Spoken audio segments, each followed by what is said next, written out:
Gaa'ilaaf yommuu qophoofnu waa'ee gaa'ilaa yommuu yaadnu wanti baay'ee barbaachisaa ta'e tokkoo fi nu yeroo baay'ee dagannu gorsa gaa'ila duraa gaafachuudha.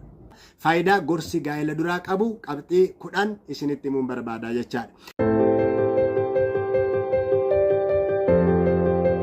Bakkaaf biyya jirtan hundumaatti nagaaniif araarri waaqayyoo hunduma keessaniif haa ta'u. Jaallatamtoota daawwattoota YouTube chaanaalii keenya akkam jirtu? Warra nan beekneef ani sagantaa kana qopheesse kan isiniif dhiyeessu Luba Eliyaas Addunyaan jedhama. Yeroo jalqabaa kan isiniif ta'e baga nagaan dhuftanii gorsa gaa'ilaa fi leenjii gaggabaabaa gaa'ila wajjin wal qabatu argachuu yoo barbaaddani YouTube chaanaalii keenya subscribe gochuudhaan akka isin maatii taatan isin affeeruun barbaada. Akkuma kana viidiyoon keenya itti dhufu dursee akka isin qaqqabuu fi milikkita bilbilaa tuqxanii all kan jedhu irraa akka isin kaawwattan isinan jajjabeessa. Sagantaan guyyaa har'aa baay'ee kan isin eebbisuu fi barumsa guddaa kan irraa argattan waan ta'eef hamma dhumaatti akkasiin na wajjin turtan isin jajjabeessuun barbaada. Guyyaa har'aa kan wajjiniin ilaallu faayidaa gorsa gaa'ila duraa kan jedhu wal wajjiniin ilaalla. Faayidaa gorsa gaa'ila duraa. Egaa qo'annaawwan keenya darban keessatti gaa'elli xiyyeeffannoo guddaa akka inni barbaadu akkuma kana qophii guddaa akka inni barbaadu wal wajjiniin kaasaa turre. Maaliif jettanii yommuu gaafattani gaa'elli dhimma amantii ni tuqa, dhimma biyyaa ni tuqa, dhimma waldaa kiristaanaa ni tuqa, dhimma jireenya dhuunfaa waan tuquu fi baay'ee xiyyeeffannoo guddaa kan barbaadu qophii guddaa kan barbaadudha. Keessumatti wanta guddaa kana ta'eef immoo gaa'ela dura haalaan qophoofne kan itti seennu yoo ta'e achi keessatti milkaa'ina guddaa qabaachuu akka dandeenyuu fi wal'aansoo achi keessatti nu mudatuuf illee akka nuti karaa salphaa ta'een furmaata kennuu dandeenyu. Inni kun qophii gaa'ela duraa keessatti baay'ee xiyyeeffannoo guddaa akka argachuu qabu wal wajjiniin ilaalaa turuun keenya ni yaadatama. Gaa'ilaaf yommuu qophoofnu waa'ee gaa'ilaa yommuu yaadnu wanti baay'ee barbaachisaa ta'e tokkoo fi nu yeroo baay'ee dagannu gorsa gaa'ila duraa gaafachuudha. Dargaggoonni akkuma beektanii harki caalmaan dargaggootaa umuriin isaanii akka gaa'ilaaf ga'e yommuu isaanitti dhaga'amu yommuu hariiroo saala faallaa hariiroo jaalalaa jalqabuu barbaadan yeroo baay'ee maaliin deemu? Icciitaan deemu. Icciitaan deemu namni kan biraan akka dhaga'uun barbaadanii dhoksaadhaan deemu jechaadha. Waan baay'ee dhuunfaa isaaniitti qophaa isaanii yommuu isaan xumuran argina jechaadha. Egaa inni kun karaa tokko icciita qabachuun icciitaan deemuun baay'ee barbaachisaas yoo ta'e haa ta'u malee garuu milkaa'ina gaa'ela isaaniitiif garuu gorsa gaafachuun baay'ee barbaachisaadha. Gaa'ela dura gorsi baay'ee barbaachisaadha jechaadha. Faayidaa gorsi gaa'ela duraa qabu qabxii 10 isinitti himuun barbaada jechaadha. Inni jalqabaa gorsa gaa'ela duraa qabaachuun maaliif fayyada jettanii yommuu gaafattanii waliin dubbii gaa'ela keessaa milkii qabeessa taasisuuf gargaara. Waliin dubbii gaa'ela keessaa milkii qabeessa taasisuudha. Egaa akkuma beekamu gaa'elli walitti dhufeenya namoota lamaati, dhiiraa fi dubartii tokko gidduutti kan gaggeeffamu walitti dhufeenya fedhii jaalalaan walitti dhufuuti. Achi keessatti immoo waliin dubbiin communicationin baay'ee murteessaadha. Waliin dubbiin gaarii ta'e communicationin gaarii ta'e hin jiru taanaani gaa'elli suni itti fufuu hin danda'u, umurii dheerachuu hin danda'u. Fakkeenyaaf maaltu barbaachisaa? Maalirratti waliin dubbiin barbaachisaa? Yommuu waa'ee gaa'elaa mari'annu yaada ofii bilisaan ibsuun barbaachisaadha. Fakkeenyaaf innis haa ta'u isheen haa ta'u yaada ofii, fedhii ofii, gammachuu ofii, mul'ata kaayyoo ofii bilisaan walii ibsuun barbaachisaadha. Yommuu kana goonu waliin dubbiidha jechaadha. Kan nuti karaa kana kan nuti kana waliin ibsinu karaa waliin dubbiiti, communicationidha. Akkuma kana yommuu kun ta'u wal dhaggeeffachuun baay'ee barbaachisaadha. Kunillee kutaa waliin dubbii keessaa tokkodha.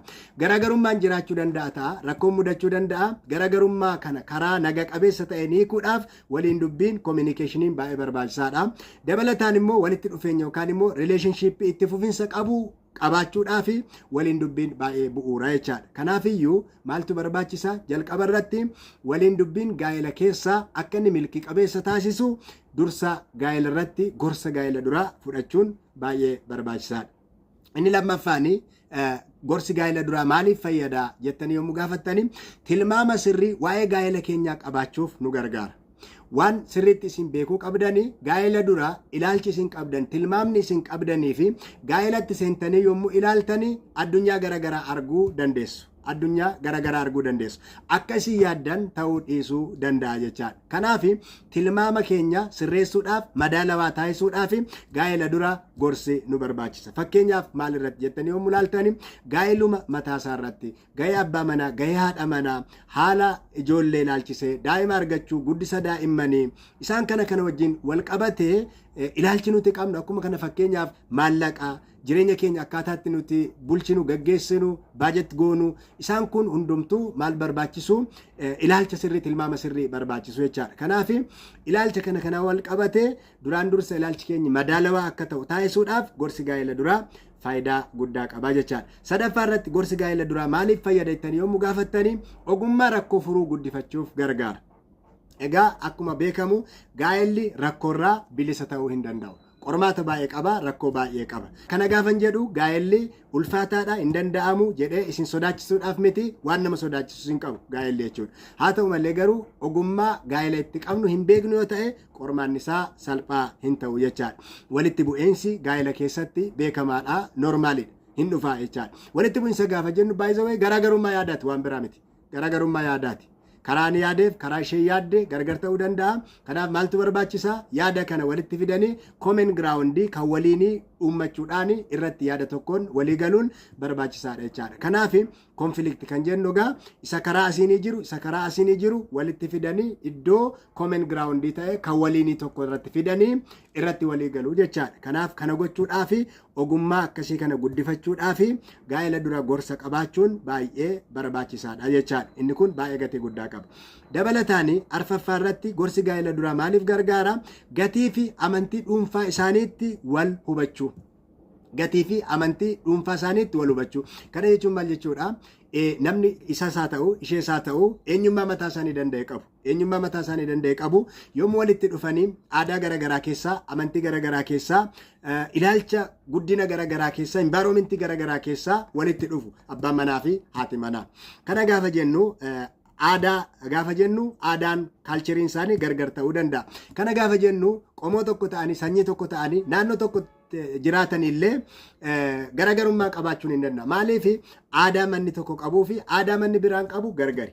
Aadaa isheen keessatti guddateef aadaa inni keessatti guddate gargari. Kana gaafa jennu amala mana keessatti haalli isaan ittiin guddatan garaagarummaa qaba. Aadaan maatii tokko wajjiniin gargar ta'a jechaadha. Manaa manatti garaagarummaa guddaatu jira. Kanaaf akkaataan guddina isaanii murteessaadha. Value kan jennu gatii yookaan immoo eenyummaa namni tokko qabu beliefs yommuu jennu maal jechuudha?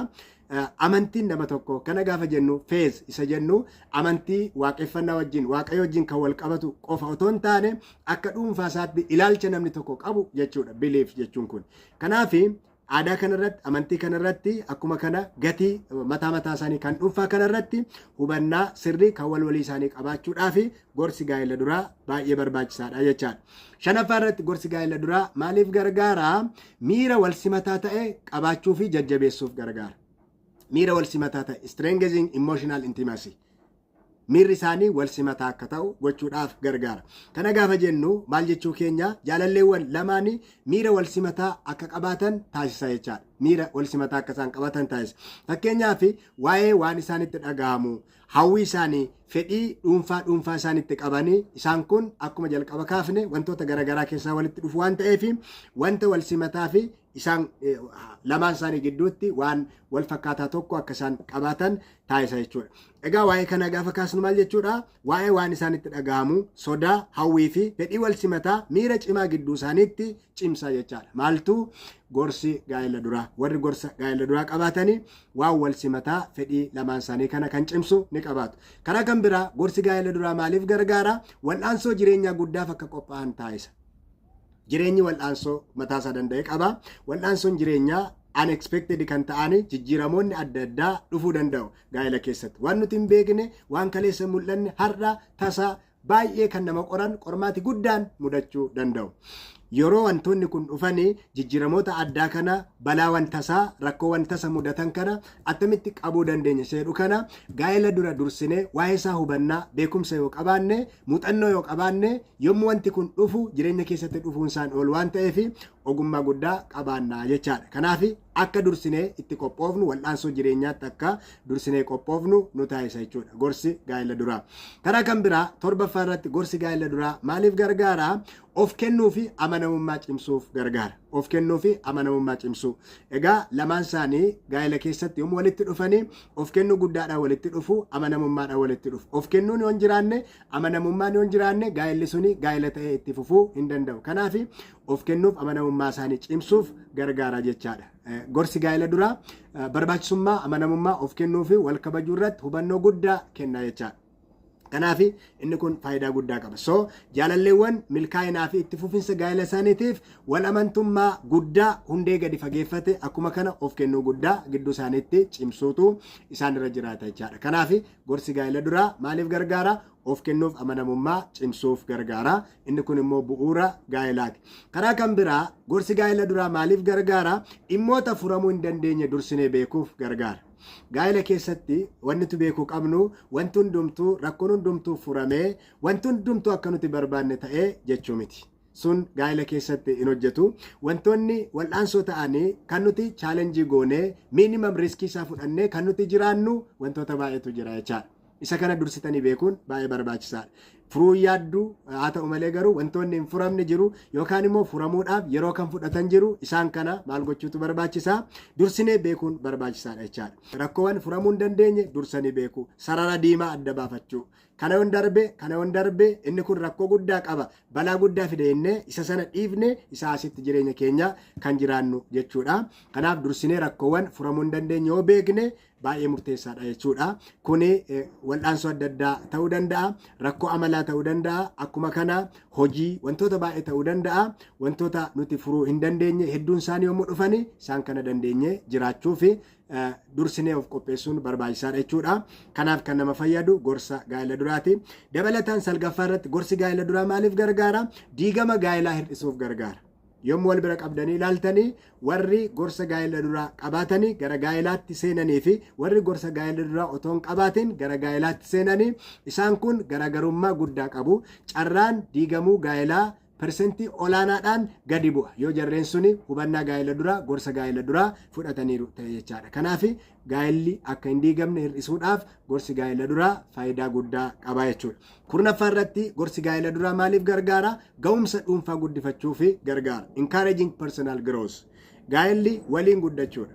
Waliin guddachuudha. Haa ta'u malee garuu dhuunfaadhaanis guddachuu of keessaa qaba jechaadha. Namni jarreen lamaan warri wal jaalatan lamaan dhuunfaadhaan yoo guddatanii waliin guddachuun isaanii sadarkaa olaanaatiin ni dabala jechaadha. Kanaaf yommuu jireenya dhuunfaa isaanii ilaalanii yaada isaanii eessatti akka yaada isaanii fooyyessuu qaban, eessatti akka jireenya isaanii jijjiiruu qabanii akka dhuunfaa isaaniitti jireenya isaanii ilaalu waan ta'eef guddina dhuunfaaf qooda guddaa qaba jechuudha. Personal growth guddaa fida. Yommuu inni kun dhufummoo waliin guddachuun isaanii carraa olaanaa ta'een ni dabala jechaadha. Kanaaf egaa guutummaa barumsa guyyaa har'aa kanarraa maal hubattu? Gaa'elatti otoo hin seeniin dura gorsa gaa'ela duraa gaafachuun baay'ee barbaachisaadha. Akka salphaatti hin ilaalina. Isa kanaaf xiyyeeffannoo guddaa kenna. Akka waan baay'ee irraa barattan abdii guddaan qaba. Subscribe gochuu hin irraanfatina. Yaadaaf gaaffii yoo qabaattanii koomentii jalatti akkasiin naaf ibsitan nan barbaada. Karaa kan biraa mata duree kadhannaa haa ta'u, deeggarsa yaadaa haa ta'u, waan barbaadan hundumaa fi naqunnamuu dandeessu. Ayyaanniif araarri Waaqayyoo hunduma keessaniif haa baay'atu. Yeroo itti aanu kutaa itti aanu walitti deebina. Turtii gaarii ayyaanni Waaqayyoo hunduma keessa wajjin haa ta'u.